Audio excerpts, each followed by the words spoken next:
Welcome to the second of our series from the MG Car Club, our tech sessions for our 2021.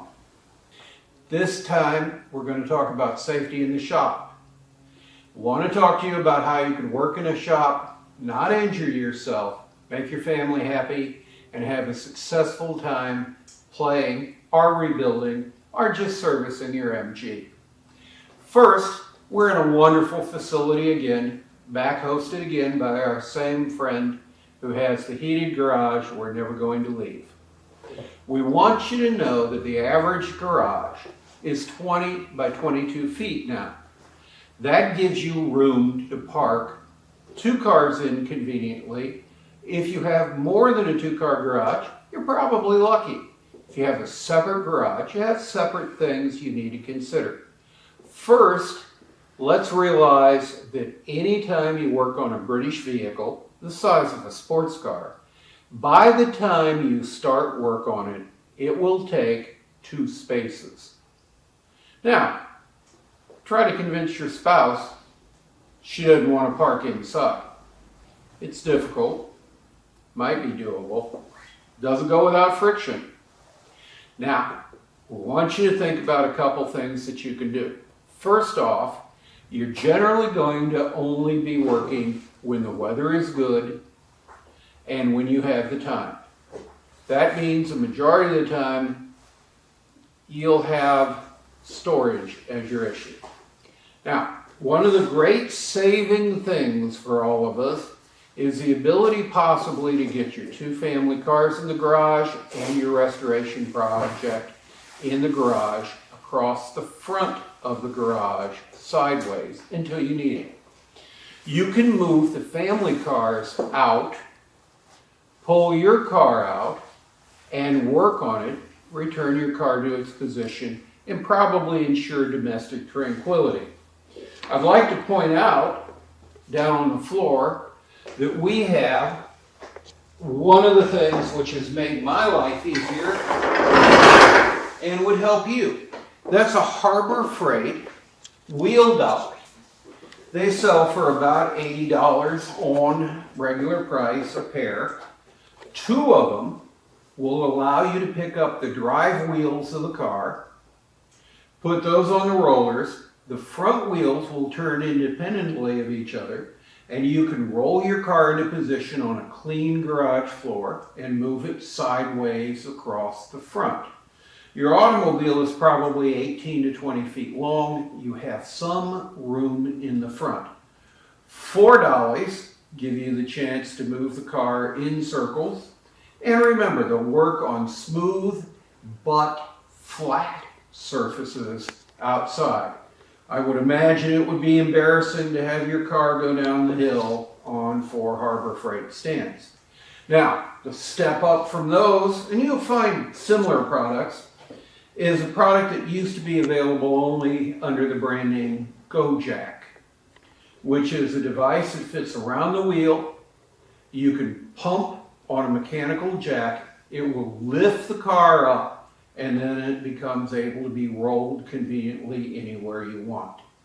So the dollies would be recommended for those of you who are trying to work in a garage and need to maximize your space and the utility. Now, also look, that lifts the car up a couple inches. And in some cars, that's enough to slide underneath of it safely and work on some things, such as drain plugs. This is the standard type floor jack. It contains a hydraulic cylinder located in here that when you turn the handle in a clockwise direction, you lock the jack, and then it will pump fluid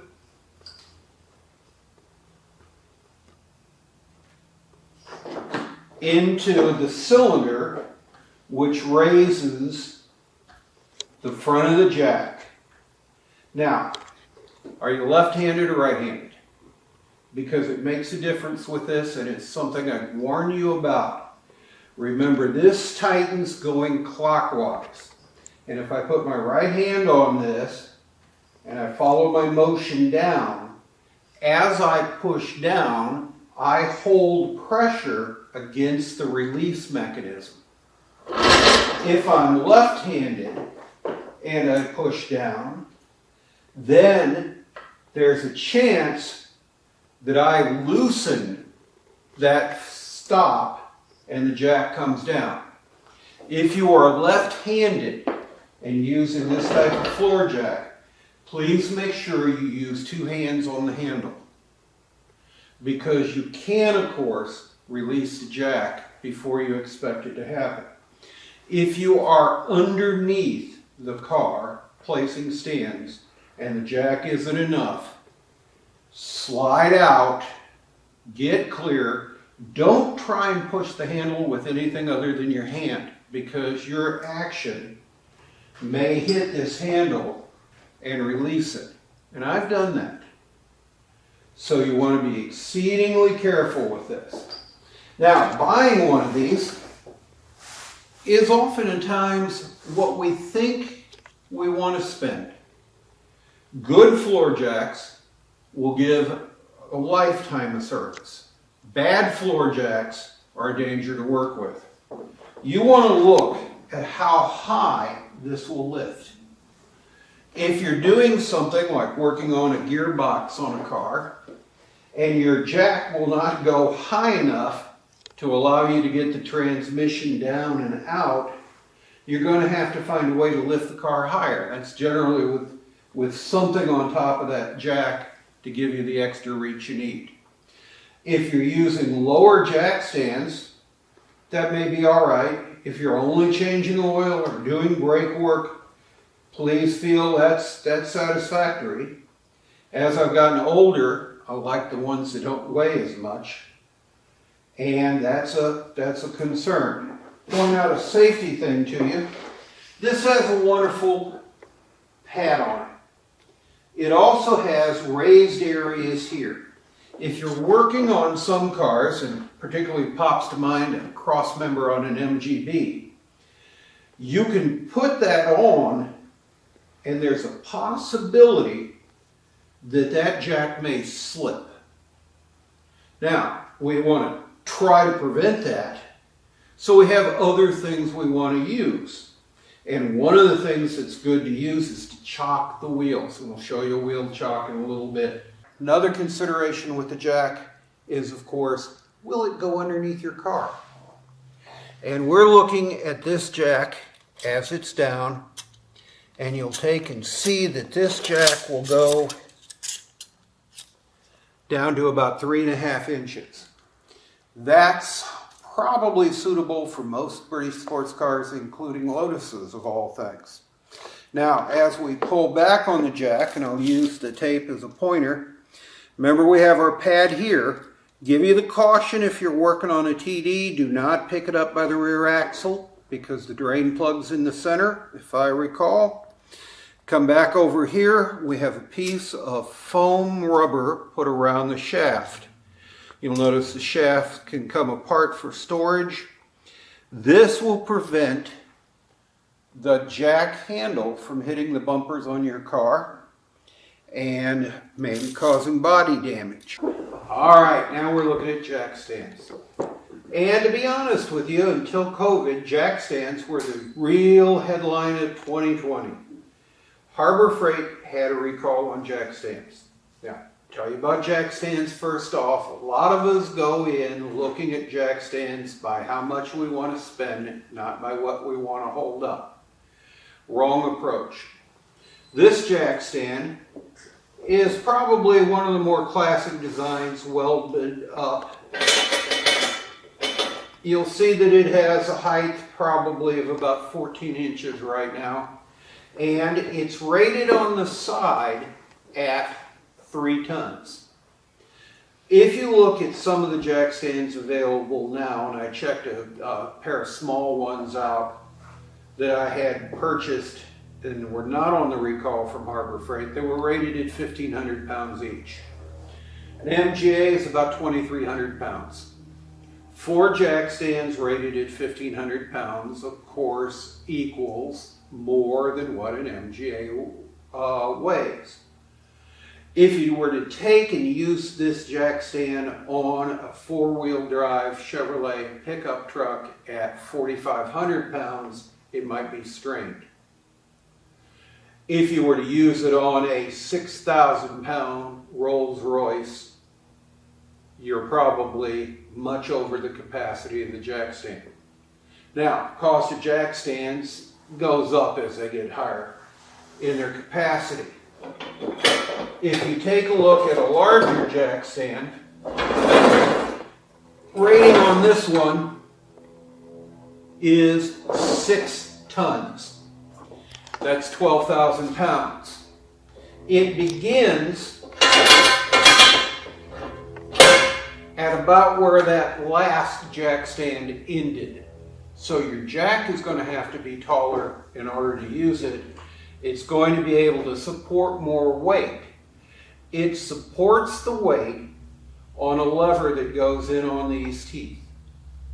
Now, when you put a car in the air, you have to be sure that the jack stand is going to be centered underneath something strong enough to hold the car. I've got fiberglass cars. Fiberglass is not strong enough to support the weight of a car. You need to go for a frame or suspension, and I use suspension Leary in this point to hold that vehicle up. Your basic thing comes out is also remember, if you use a jack stand, you don't want to drop the weight of the vehicle down on the stand. You want to set that down using your jack handle, the control, enough to lower that slowly. Now, don't take the jack out yet. If the car is jacked up, it's on stands, your floor jack is under, let's say, the rear differential to pick up a car, push on the side of the car. See if it moves. Check underneath the car to be sure that you have it supported properly before you ever put anything you're not afraid to lose under there. We have lifted the MGA that we have in the garage up in the air. We want to show you where you can place jack stands safely, but you need to be somewhat careful as you come in on an A. You can see right up in this area you have a frame with a cross member. This area is traditional safe place to jack up in the front. I have seen people go to the cross member, which is narrow. I've seen people go to the suspension, and I would recommend never going to a suspension component because it can move. If you look carefully here, you'll see that the area around the jack stand is somewhat mangled because people didn't get the jack in the right position. If you know MGAs, you know that the frame is structural enough to pick up. You cannot pick up successfully from the rocker panels without a chance of damage. Now, checking underneath the car, we've got the front here. We've also got a cross member, which surprisingly enough is about the balance point for the car. So anything forward will take the weight. Anything back of that probably will not support the weight of the car. Okay, we have moved to the rear axle of the MGA, and I want to point out that your safest place to jack the back end of a live axle car, meaning the solid suspension back here, is between a point on the axle itself. Now you'll notice you have parking brake mechanisms that go through there. You have enough room for that to sit in the saddle of a jack stand and hold the car safely up. Now, if you are working on the rear axle, you'll probably put jack stands up in this area. But remember, there's really nothing up here strong enough to hold the car safely. So you want to be very careful. If you are working on the rear axle, take and give yourself a margin of safety by taking the wheels off the car, or if you have extra wheels, putting them under the car. That way, if the car for some reason should be dislodged, you have 6 to 8 more inches of clearance as the car would come down. Now, avoid suspension components if you can. We're going to sit and look at possibility on the rear springs. Don't like that because suspensions can move. You want to go for the most solid thing you can find to take and hold the weight of the car while you're under it. All right, one thing we want to have you do before you lift a car, if you're picking up one end and then the other, chock the wheel so that it doesn't have the opportunity to take and roll. And wheel chock these sell basically under $5 each on sale at, again, our favorite importer. And would go in a position behind the wheel to keep the car from rolling. Rear wheels, they'll keep, as the jack lifts, the wheel from moving. You can use those for safety as you get it. This is probably the most standard type of eye protection you'll see. You'll note it fits over. It will fit over glasses properly. It will sit there and give you impact protection. If you're working welding or grinding, remember this is good for keeping some, and I emphasize some, metal particles out of your eyes. If you are working, you may want to go for the full goggle type, which is splash resistant. Working in paints, working with battery, working with body putty, you may want to use a full goggle type. We're used to wearing masks now.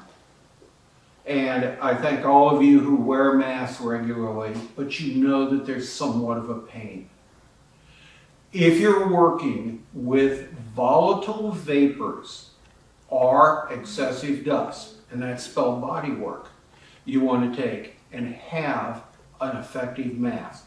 N95 used to be the standard for particle, but try to find an N95 mask now cheaply.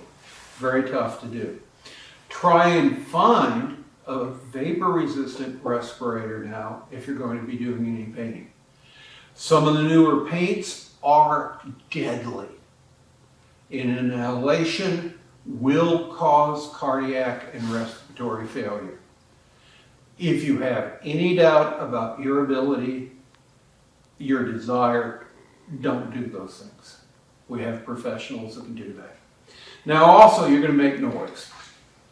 And hearing protection is one of those things. I watch my neighbors mow their yard wearing ear protection. I don't know about that. You spend a half hour with a 4.5-inch grinder on the floor pan of your car, these will be a good friend. They allow you to continue wearing. Also, people who are just watching should be protected also. So, correct protection for breathing, for eyes, and for hearing is important. Now, what you're going to do if you get a fire.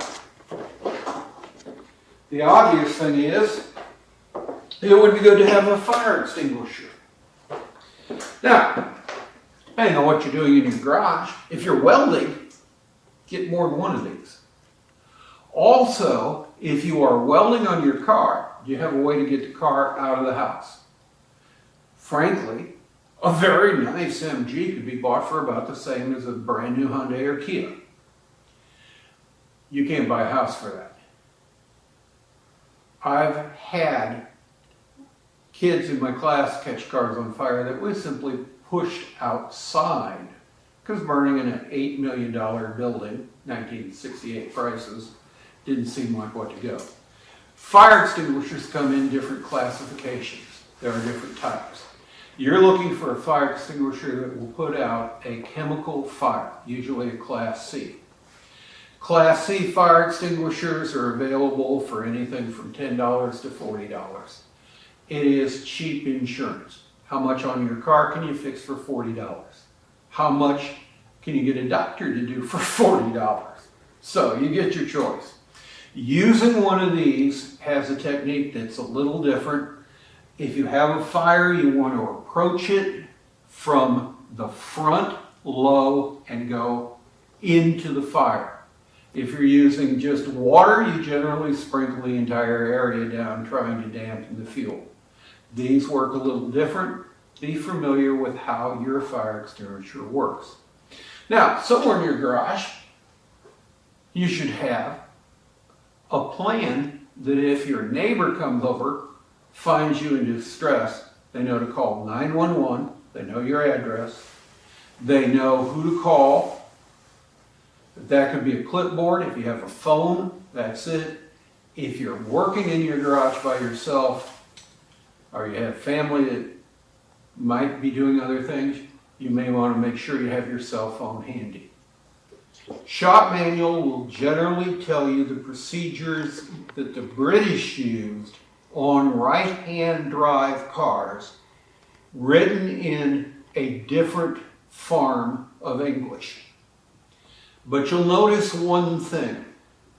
It always starts with almost the same sentence, which is disconnect the battery. That's so if you get an electrical short, you don't get the fire, you don't get to play with the extinguisher, you don't get to burn the wiring harness you can't get replaced up. So if you are smart, you can take and photocopy the manual, put it on a clipboard, use the clipboard, and this one you'll see is colored dark blue because the car it matches was dark blue, 98-cent clipboard. It can have what I plan to do on the car written on it. It can have the instructions of how to do it written on it. And if I get a little confused, I can find out how to do it very quickly. Other than that, you'll probably do a safe and competent job of working on your car. If you need help, boy, this club is just full of people who will help you. We are going to go, as we did last time, to a Zoom session after this is played. We invite you to stay connected. We went over an hour last time with everyone contributing and enjoying it. We hope to see you soon again in another tech session. Thank you for joining us and for the pleasure of sharing your time with us.